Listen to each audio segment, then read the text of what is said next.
Setelah 3 kali pemeriksaan, Kejaksaan Agung akhirnya menetapkan tersangka dan menahan Menteri Perdagangan 2015-2016 Thomas Trikasih Lembong sebagai tersangka dalam kasus dugaan korupsi impor gula. Kejaksaan Agung menyebut Tom diduga memberikan izin impor gula saat pasokan gula di tanah air tidak mengalami kekurangan. Kami akan coba bahas hal ini bersama pakar hukum pidana Hipnu Nugroho. Prof. Hipnu, apa kabar Prof? Ya, baik Mas, selamat sore. Terima kasih sudah bergabung bersama kami. Melihat konstruksi yang disampaikan oleh Kejaksaan Agung kepada publik kemarin, menurut Anda sudah tepat tidak kalau kemudian Tom ini ditetapkan sebagai tersangka? Ya, kalau lihat konstruksinya sekilas sudah jelas. Produksi gula berlimpah, berjibun. Kok ya impor?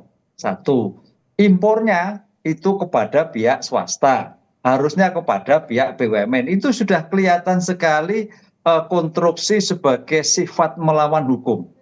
Kan di dalam pasal 2 pasal 3 itu barang siapa ya kan melawan hukum kan, memperkaya diri orang lain menggunakan jabatannya sebagai menteri. Nah, disinilah saya kira sebagai bentuk konstruksi yang sangat mudah sekali bahwa impor yang disetujui oleh kementerian untuk kepentingan kelompok dalam tanda petik, karena harus pertanyaannya kenapa bukan BUMN pihak swasta. Satu, kenapa sudah surplus kok dia melakukan suatu impor. Ini saya kira perlu dipertanyakan. Sehingga kalau toh sampai seperti ini ya kita apresiasi. Karena ini suatu tindakan-tindakan yang sangat merugikan, membuat situasi gula itu menjadi tidak jelas harganya karena melimpah, sudah melimpah tambah impor lagi kan itu Pak. Kan kasihan pedagang-pedagang kecil, sehingga tindakan ini suatu yang kita apresiasi gitu Mas. Oke, melihat nilai kerugian negara perkiraannya 400 miliar rupiah. Kemudian bagaimana cara pihak Kejaksaan Agung bisa mendalami kasus ini untuk membuka peluang-peluang terjadinya potensi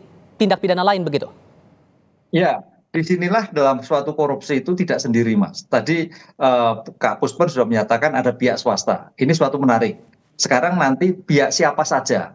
Satu. Kedua, dari PT-PT perusahaan swasta itu siapa saja yang diberikan kesempatan impor. Saya kira harus dipanggil semua.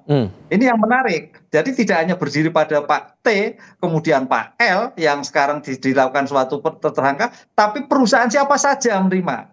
Ini yang sebagai bentuk objektivitas dalam suatu penanganan perkara. Sehingga dalam penanganan perkara ini jelas tidak ada yang ditutupi. Kan begitu.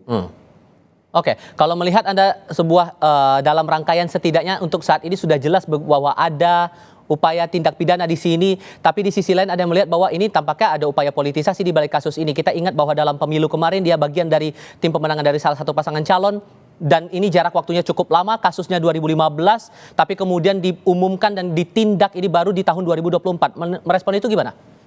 Ya, kalau pendapat politik sah-sah aja lah. Tapi kalau saya melihatnya tidak. Sekarang pertanyaan cut off-nya, laporannya kapan? Apakah baru 2022 kemarin? Nah, kita lihat laporannya, pengaduannya. Kan tidak semua penegak hukum itu kalau tanpa laporan sulit mengetahui. Laporan-laporan yang masyarakat melaporkan kepada Kejaksaan Agung, lah Kejaksaan Agung memeriksa. Berarti kan 1 tahun sebelumnya itu sudah ada suatu penyelidikan.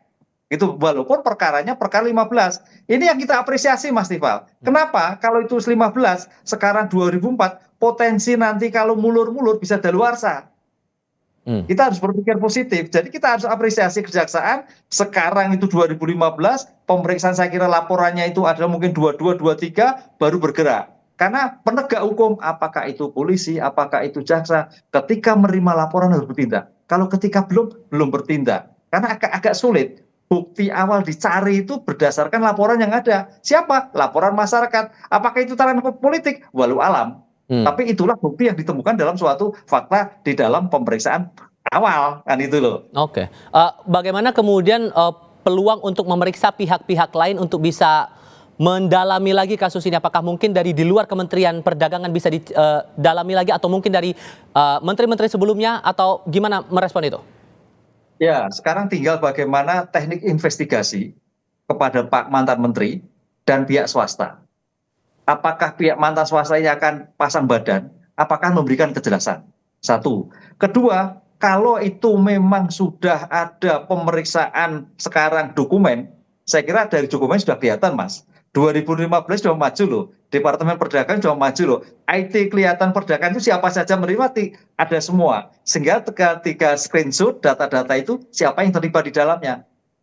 Sudah mudah sekali. Sekarang kita support pada Kejaksaan Agung untuk melakukan semua itu bisa terang benderang siapa saja yang diuntungkan dari impor gula yang tanpa izin gula itu. Oke, dijanjikan oleh Kejaksaan Agung bahwa kasus ini masih akan didalami oleh penyidik. Prof. Hipnu Nugroho, terima kasih sudah berbagi pandangan bersama kami. Sehat selalu ya, Prof.